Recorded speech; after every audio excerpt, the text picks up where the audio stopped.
You are watching Twitter Questions with your host, I'm Better Than You Is.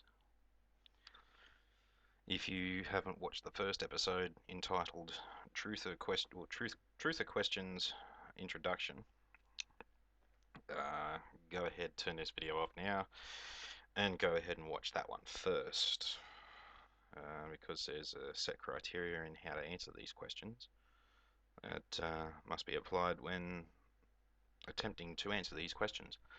If you haven't done that already, then go ahead and do that now. If you have done that already, then you know the drill. Okay, 138. Why did the Twoofers complain about um, Zelikow role in the 9/11 Commission, yet have no problem with Jamie Gorelick being a commissioner? 139. Controlled demolitions require materials to perform. Many of these materials, now I've had this fucking argument with dickheads as well.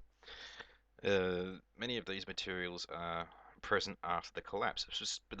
Specifically, detonation cords, partially detonated blasting caps, shock tubes, leftover DEMS, copper impartations on steel where cutting charges have been used. It's copper impartations are permanently on there too, so you know, if you're going to grind it away, you're going to be grinding away the evidence of, like, all the evidence of controlled demolition. But none of the steel beams look like they've been ground down now, have they? Etc., etc., etc.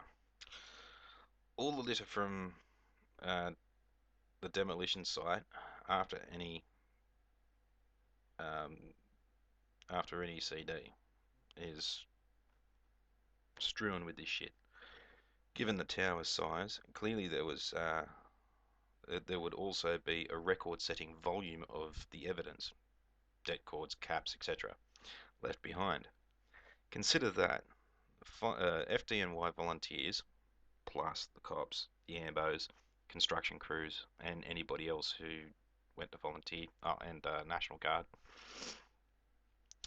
um, were on the site every day, sifting through all the debris looking for any personal effects or remains, no matter how small, or their items from one of their fallen brothers. As such, it was 100% impossible for there to have been a controlled demolition without the FDNY rank and file firefighters discovering the mountains of evidence. Provide proof, not theory, not a guess, but proof of the means and the method used to coerce all the rank and file firefighters into lying and covering up the evidence of the murders of 343 of their brothers.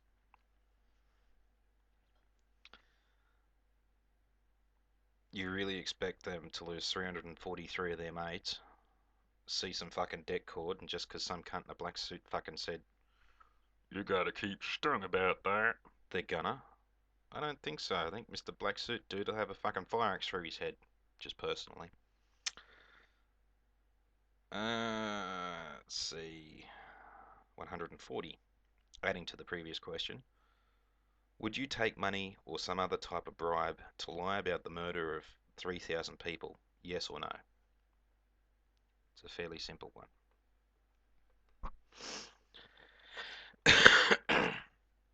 141. If the answer to the above question is yes, please declare how much you're willing to get paid to peddle your inside job bullshit. If the answer is no, please explain why you think you are so much more noble and virtuous than the rank and file FDNY firefighters, since you believe that they are all lowlifes and, you know, would take a bribe to cover up the murder of 3,000 people, including 343 of their own brothers, by hiding the demolition debris they surely would have found.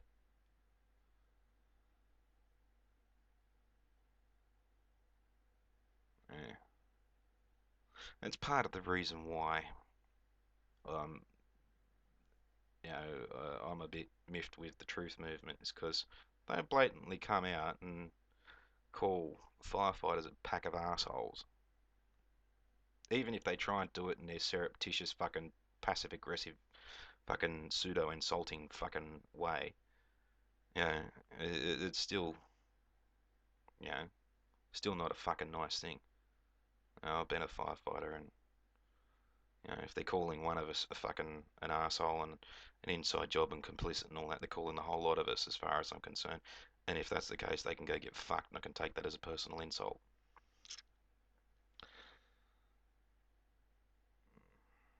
Anyway,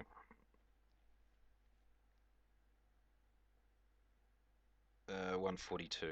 We can all agree that we shouldn't believe everything we hear from the government or from the media. But why do twoofers believe it's okay to blindly believe everything they hear from a talk radio host who believes in goblin people?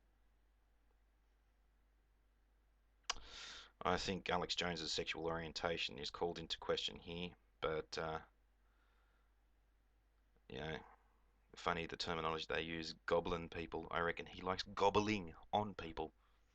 Ah, you gobble the knob, you fat fuck. 143. Adding on to the previous question, why do twoofers believe it's okay to blindly believe everything they see on a website just because the website has the word truth in the title? 144. Adding on to the previous question, why do twoofers believe it's okay to blindly believe everything they see on YouTube or other internet-based videos that any old bastard can make?